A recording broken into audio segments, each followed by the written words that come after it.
Welcome to the world of Aedyr, a news and lore podcast about the Pillars of Eternity games, as well as Obsidian Entertainment's upcoming release, Avowed.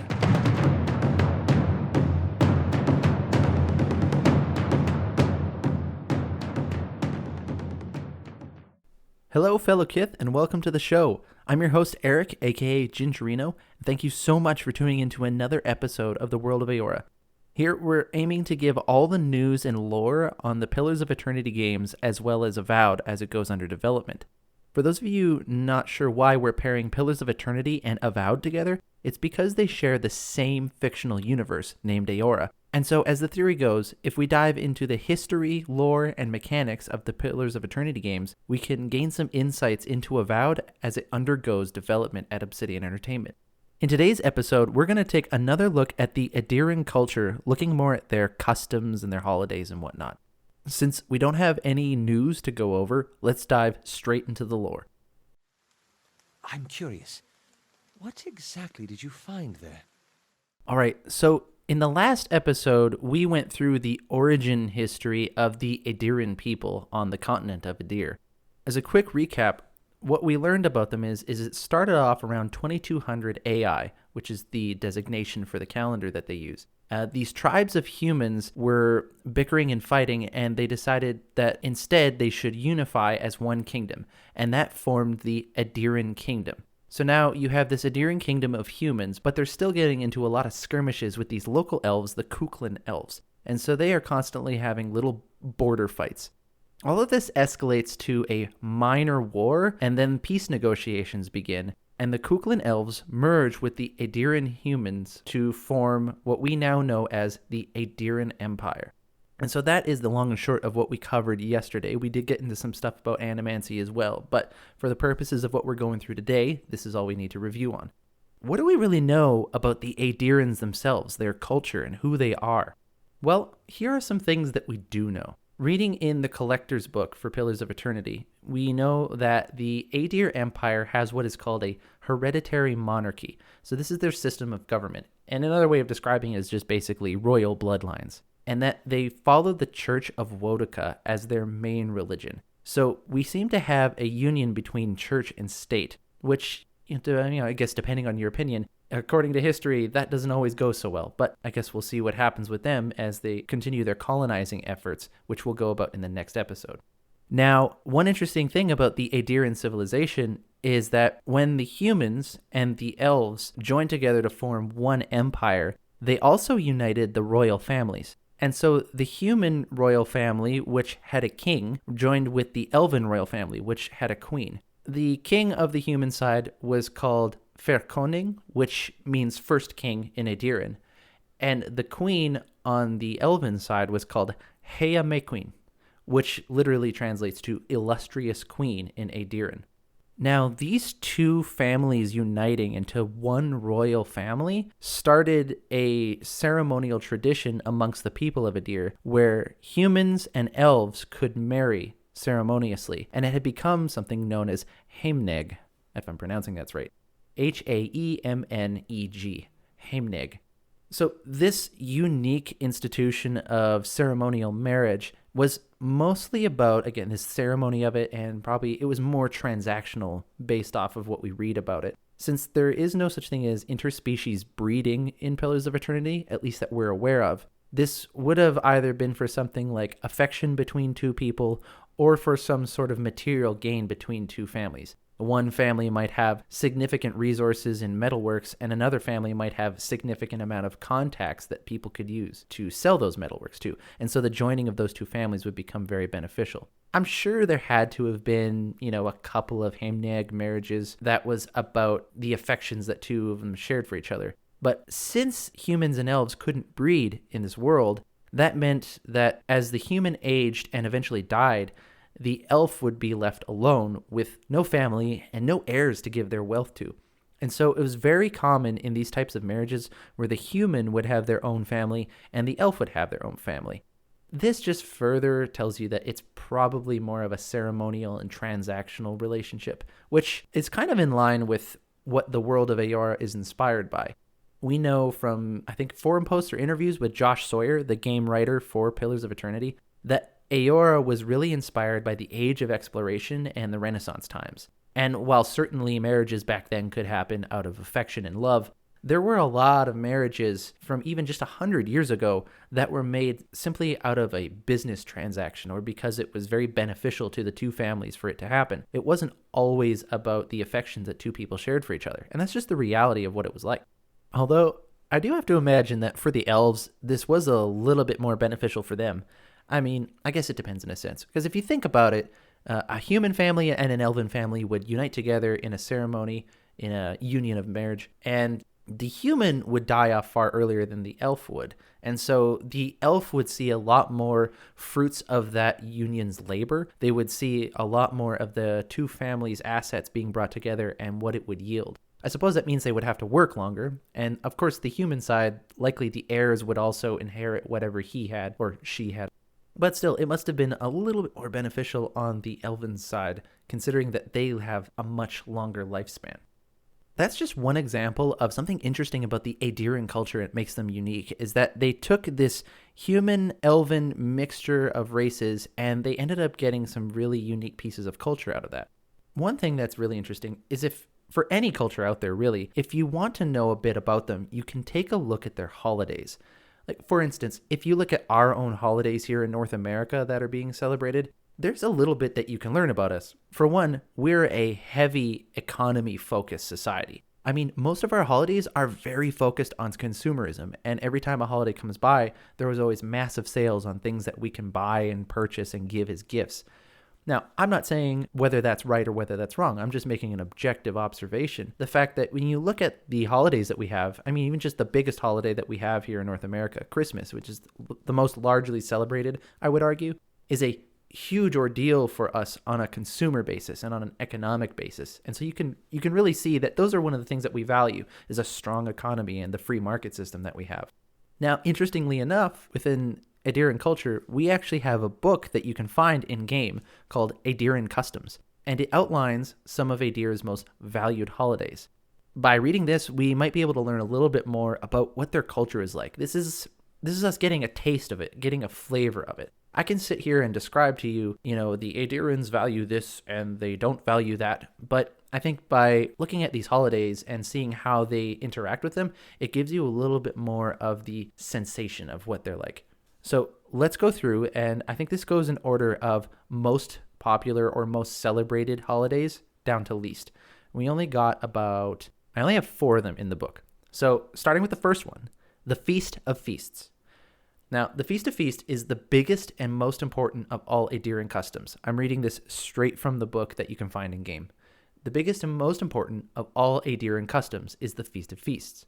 This week-long celebration happens in the first week of Fonestu, that's deep summer, and is dedicated to honoring the life of the first Fairkoning, which again is first king in Aedyran, and it's the human side. Each day of the week is devoted to some aspects of the Fairkoning's life, and there are very specific dishes to be served at each meal.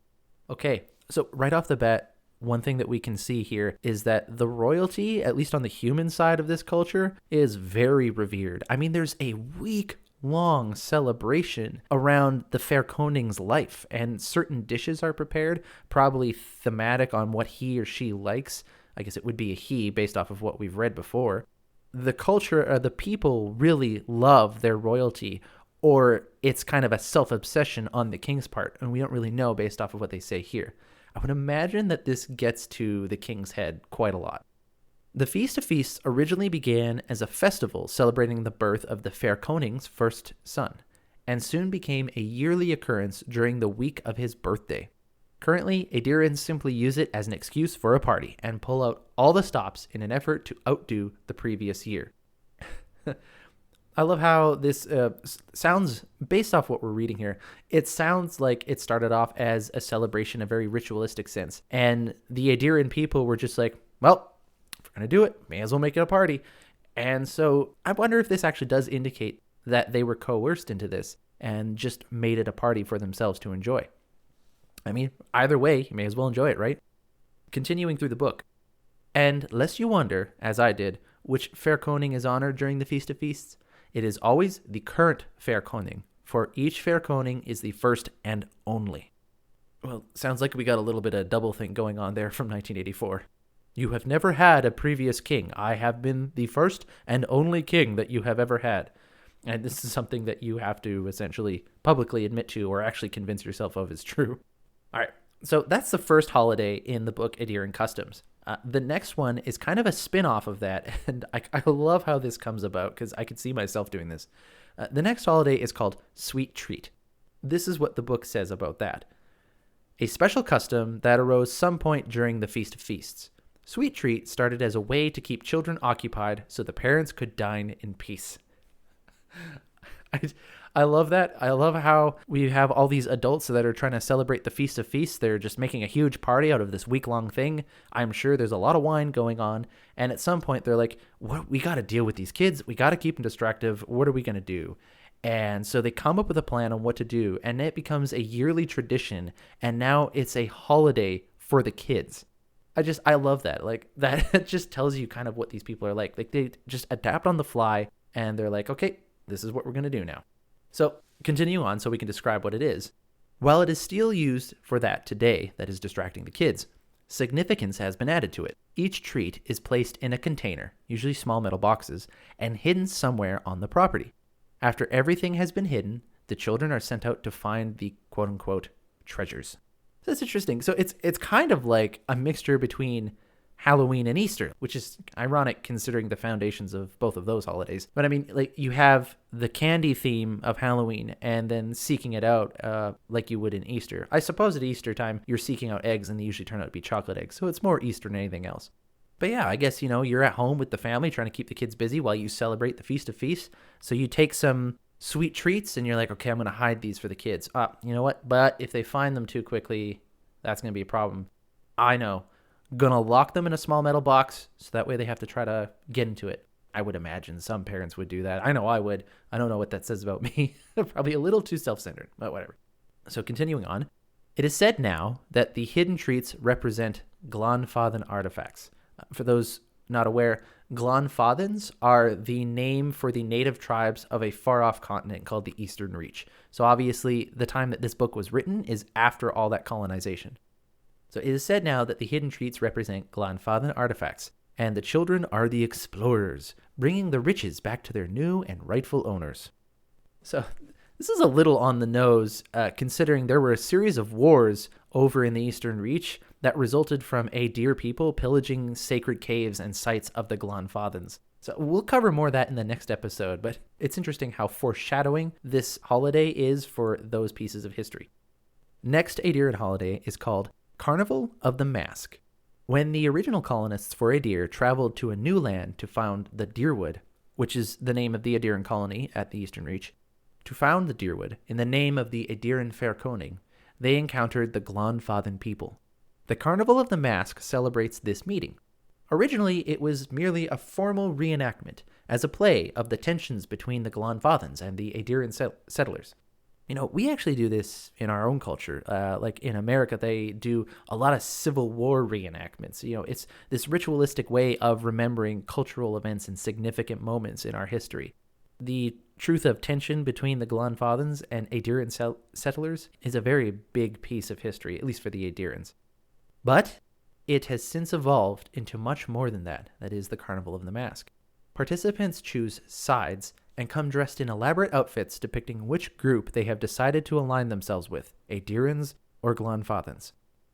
Okay, I wonder how this came about, that these people were celebrating Carnival of the Mask by performing this reenactment of meeting the Glonfathens over in the new continent. And at some point, did one group of people who were playing Glonfathens say, you know what, I'm sick and tired every year, I always play this part, and I get completely destroyed, or something like that. You know what, I'm going off script.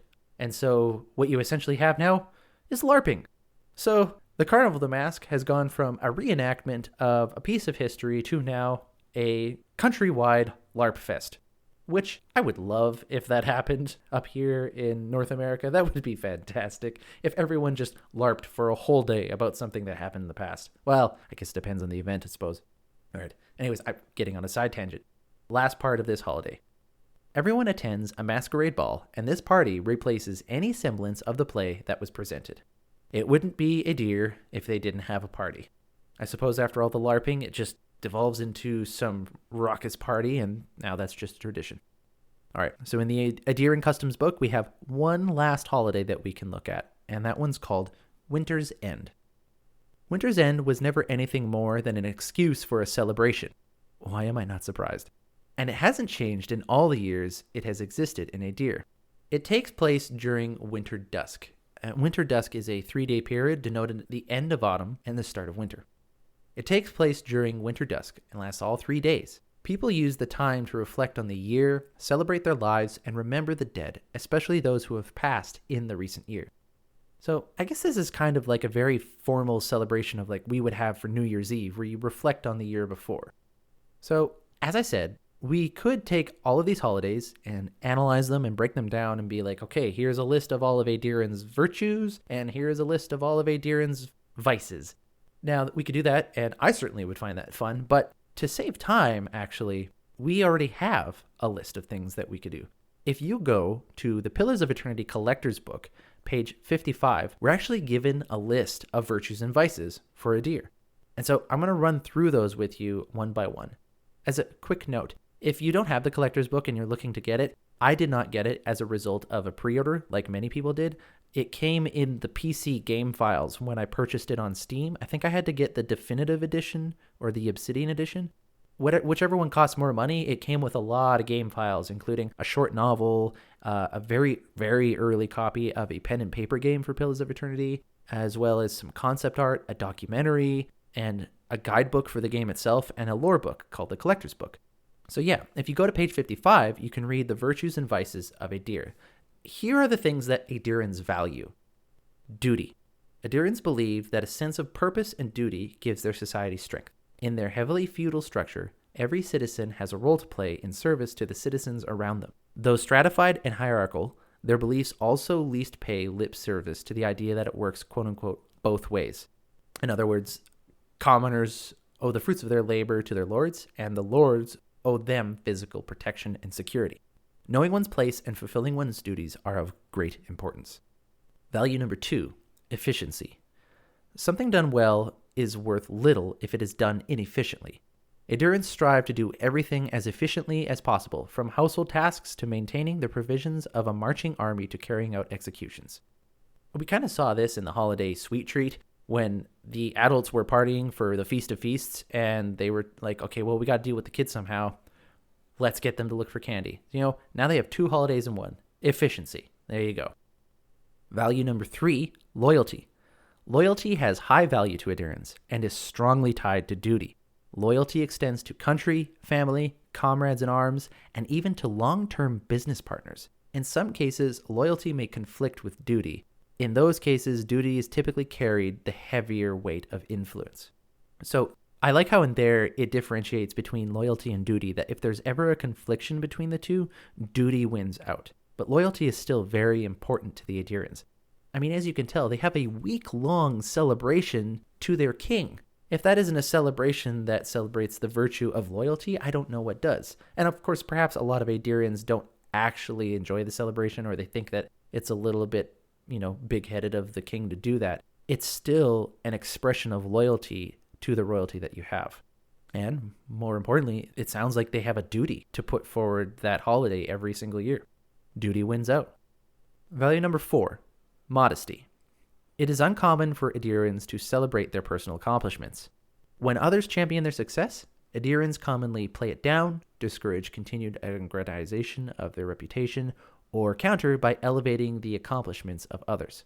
So it sounds to me like if you're ever praised for something good that you've done in society, or in a Aedyran society specifically, you don't brag about it. You don't boast and pound your chest and say, yes, look how great I am. You are supposed to nod graciously and be like, yes, no, I know, thank you. But I could have done this thing better, or, it's all right. The other guy down the street, he does these things better. It sounds like you're supposed to almost lower the value of what you're doing. But I might be reading into that a little bit, of course. I like the idea of there being modesty or humility within the culture, but I think the danger there is that you can start to use your level of modesty as a way to brag. Like you could start being much more modest than the guy down the street, and pretty soon it becomes sort of like, well, who's more modest competition, which is just hilarious. But we see that a lot in our own society. So this is something very familiar. Last of the virtues, purity. Broadly speaking, Aedyrans value purity. Pure hearts, pure action, pure materials, and pure intentions. Virginity has value among Aedyrans. It is not viewed with much importance by other cultures, as does a pure reputation. In the Valian republics, success can wash away all sins, but that isn't how it works among the Aedyrans. Redemption is hard to come by in Aedyr society, which is one of the reasons why the Aethasian faith became popular among Aedyran immigrants. There's a lot in here if you really dig through it. This idea of purity, it's a very big deal within cultures. Having looked into some ancient Middle East cultures myself, there are a lot of things called purity laws which existed back then.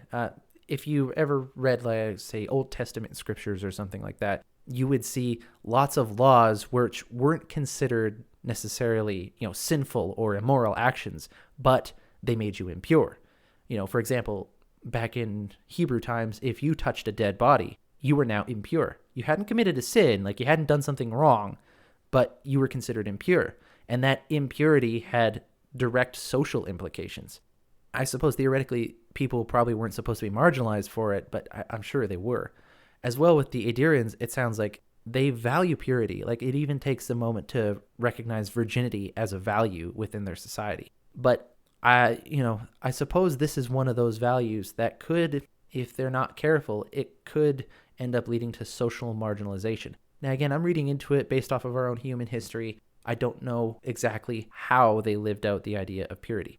But at the end of the paragraph where it says the Aethasian faith became popular among Aedyran immigrants, the Aethasian faith is a faith that follows the god Aethys. And in short, he is the god of redemption, is the best way of putting it. He is the god of second chances. He's the god of the dusk and dawn. And the Aedyran immigrants were people from Aedyr that were living on the Eastern Reach continent, far away from their homelands. So something that would be attractive about the Aethasian faith to, say, immigrants or colonists who are living in a little bit more poor and homely conditions is that they probably didn't look very pure. I mean, it says that the Aedyrans value purity in hearts, action, materials, and intentions. But I suppose that because material is the only thing that you can see, that there was a higher value placed on that. And so if you're living in an area where the level of purity, externally anyways, looks really low, this idea of redemption becomes very attractive. I mean, redemption is very attractive to really anybody. But if you're a person who feels self-made, then maybe it doesn't feel as required for you. I don't know. Either way, it's really interesting to see that these colonists had an attraction to this other faith due to its redemptive qualities. It sounds like there was some tensions in this value of purity. Now, in contrast to that, we also have a list of vices. So these are a list of things that Aedyrans would consider, the opposite of values, the things that are, shunned, things that we don't like to do. These are things that they think are bad. Vice number 1, inconstancy. Aedyrans do not look fondly on people who waver in their support of others, vacillate between opinions and stances, or generally show themselves to be of a mercurial nature. Now, I had to look up mercurial because I didn't know what it meant, but essentially it means a person who is subject to change their mood or their mind. And if you read the previous part of that sentence, that really makes sense. The vacillate between opinions and stances is something I am very guilty of. I'm kind of a people pleaser. I like to try to keep everyone happy. And so I might appear as wishy-washy on my opinions because I don't like conflict as much. It's definitely a flaw of mine. Like, I need to stand firm in what I think is true. But, so is loving peace, I guess. That's a good quality in a person. But yeah, inconstancy in people seems to be something that they very, very much do not value. Anyways, I'll finish off the rest of the description.